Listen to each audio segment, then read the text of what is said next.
Everyone, welcome back to yet another episode of The Secret Letters. So today is the final episode where we are going to conclude the letter.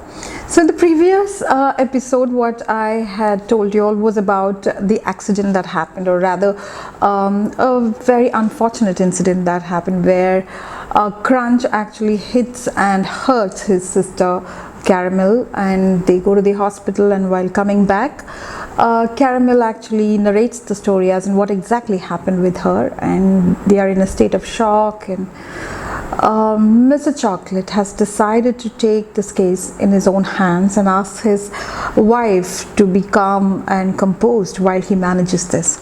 So now they reach home, and there is a unique characteristic of this boy where generally what happens is that when they do some act like this, they either don't come home, probably go to their friend's house or to grandparents' house to save themselves from the situation. But here, Crunch was at home and he looked very undisturbed, but Mr. Chocolate goes to his room, hugs him really tight, and asks his son what exactly is disturbing him and why is he behaving in this manner. Now again, Crunch explains to his father that he has lost so much in his life after the birth of his sister that he has not even received a hug like this from the time she was born. So here the situation is such that the parents are confused, they really don't know what's happening, and the boy is turning to be destructive, he's hurting people, he's not having control of his emotions. That's when they reached us. So now they are very happy. We have been able to deal with the situation in a very nice manner. Now the reason why they wanted us to feature this particular letter was to let parents know about certain points that we need to keep in mind and how we need to deal with situation like this. This is a clear case of sibling rivalry, but why did it happen is something that we need to know. See, generally what happens is that now the query, or what we're trying to address, is a psychological angle of the entire letter. See, the reason why this happened is because Crunch was a first child, and both of them, Mr. Chocolate and Miss Mint and the grandparents, were becoming grandparents and parents for the first time. So they really don't know how to be a parent. They have no idea or prior experience. So as I told you all earlier, they were giving him everything. So all the needs, whether you want or you don't want, everything is met in that child. So suddenly, when there is another child that's coming and all the attention is diverted to her, leaving this boy stranded, there is a term that is used, that is dethroned. That is, the firstborn is dethroned while the second child comes in. Now, especially in this case, there is an age difference, as in there is a 6 years gap. If the child came in within 1 year or 2 years, what happens is that the parents tend to give equal attention, because both of them are little. You cannot just leave them alone or ask them to take care of themselves. Both of them are very small when it is 1 year gap, or maybe maximum 1.5 to 2 years difference. We cannot leave them independent. We have to take care of both of them. In this particular case, what has happened is that the child was overcrowded with love and attention and guidance, and the security factor is really high. Now when the second child comes in, already even before the birth of the child, the mother is ill and she's not able to give her bit. And while the mother is ill, for the grandparents, it is their daughter who is ill. So they're giving the attention to the daughter and not the grandson. So this child is losing out one by one. It's falling off like a pack of cards, So all the security, all the layer of security and love was falling off. And he was connecting it to the birth of another child. So here what I'm saying is, parenting is not something very easy. Parenting is just like how they plan to have a child, they need to plan on the parenting as well. So when you become a parent, you should know how you're going to manage that child. I do understand that when you're becoming parent for the first time, you really don't have a reference point, but at the same time, you definitely know if you're planning for a second child, you can prepare the first one for a new person that's coming in. So you can give that responsibility for the first child, letting them know that there's another one who's coming in whom you need to take care of. She's small, she can get hurt, or rather this younger one is going to be very fragile, not as strong as you. So all these things are to be educated to the firstborn. Here in this case, the boy who was totally secure and cuddled and hugged is just stranded on the way, so he doesn't know what to do. And as small as he is, whom else can he blame? He has to blame the new member in the family, right? He cannot blame his parents, he cannot blame the society, he cannot blame anyone. So everything is directed towards his sister. So here what we need to keep in mind is when new couples, just the couples are becoming new parents, you need to keep in mind it is a very big responsibility in deciding on how you want to parent a child. What are the things that you need to educate the child if you're planning to have a second one? Now, some of us who are firstborns would have gone through the stage of dethronement. It would have been very, very hurtful, and you would have really not wanted something like that to happen, where you're made to share your things, where your things are being passed on to the next one. Probably your favorite chair is no more yours, it's a baby that's using, so there are so many things which are emotionally attached that you need to share. So this has to be told and made to understand in the firstborn, so they know that they need to share the things. There is a new member, everything, they're prepared for it. So there's nothing like they're going to go through an emotional turmoil kind of a thing within themselves when another baby comes in. That is one part which is about parenting. Now the second, which is most of the times not under the hands of, or do not have the control under the parents, that is society, the neighbors, the teachers. See, I don't know why does this happen, that most of them, they tend to be comparing more than the parents. The teachers and the people outside have this tendency to keep comparing. So when this happens, when they try to divide the two siblings on the basis of the way they look, on the basis of the score they have, see, I have experienced this. See, we are two of us where we have two different individuals with two different personalities.